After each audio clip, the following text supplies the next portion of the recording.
थांबा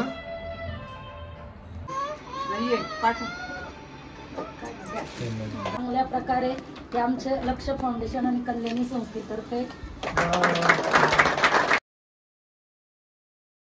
मी उर्मिला गुजर. आज मला कल्याणी बहुउद्देशीय संस्था आणि लक्ष फाउंडेशननी जे काही माझ्यासाठी कार्य सुपूर्त केलेलं आहे त्याची मी खारीचा वाटा होऊन मी पुढे पाऊल टाकेल. आणि मला आज खूप आनंद होतोय की मला आज 3 पदं मिळालेली आहे.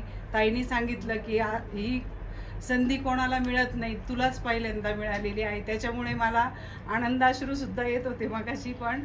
आणि असं वाटत होतं की म्हणजे काहीतरी चमत्कार झालेला आहे हा. तर अगोदर सुनीताताईचं अभिनंदन. कशासाठी? ही दिसती मूर्ती लहान पण आहे कीर्ती महान तिची. आणि सिंधुताई सपकाळांची मानसकन्या, तिचे मी खूप खूप अभिनंदन करते. थँक्यू. कल्याणी महिला बहुउद्देशीय सेवाभावी संस्था त्याच्या सर्वा मोडकताई आणि लक्ष गरुड झेपचे सर यांनी जे आज माझी भाची उमा, जिला मी लहानापासून बघत आलेलो आहे, आज ती खरोखर इतक्या मोठ्या पदाला पोचली आहे. तर काय म्हणजे तिच्यासाठी बोलायचं. खूप अभिमानास्पद गोष्ट आहे. आणि खरोखर ती पहिल्यापासूनच अतिशय म्हणजे उद्योजकता ही तिच्या बालपणापासून रुजलेली गोष्ट आहे. आणि तो वारसा तिला तिच्या आईकडनं मिळालेला आहे. त्यामुळे आईलाही खूप धन्यवाद आहेत तिच्या. आणि हिला सुद्धा तिला मी पुढच्या वाटचालीसाठी खूप शुभेच्छा देते. आणि अशीच उत्तरोत्तर तुझी प्रगती हो.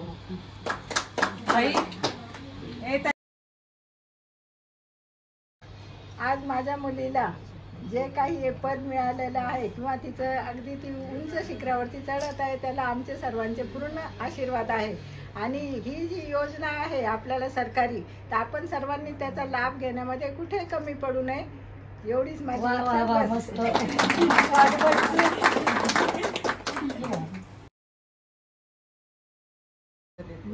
नमस्कार. मी पहिल्यांदा सुनीताताई मोडक यांचं अभिनंदन करते आणि कल्याणी महिला बहुउद्देशीय संस्था यांचं पण आभार करते. कारण त्यांनी माझ्या आईला आज जे पद बहाल केलं आहे त्याच्यासाठी मी खूप आनंदी आहे. कारण माझ्या आईने नाही का लहानपणापासून आम्ही मोठ्या होईपर्यंत खूप कष्ट सोसले आयुष्यात.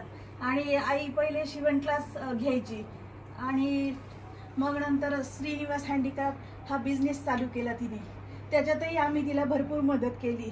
आणि ती एक्झिबिशन वगैरे पण भरवते वेगवेगळ्या ठिकाणी, मुंबई असो, पुणे असो, नाशिक असो किंवा स्वामी समर्थ ट्रस्टच्या इथे पण ती तोरण वगैरे प्रोव्हाइड करते. आणि तिला भरपूर प्रोत्साहन भेटतो. आणि तिची म्हणजे तिचा लोकांचा इतका विश्वास आहे तिच्यावर की लोक म्हणजे बिनधास्त तिच्यावर कुठलीही जबाबदारी सोपली तर ती निर्विघ्नपणे पार पडू शकते.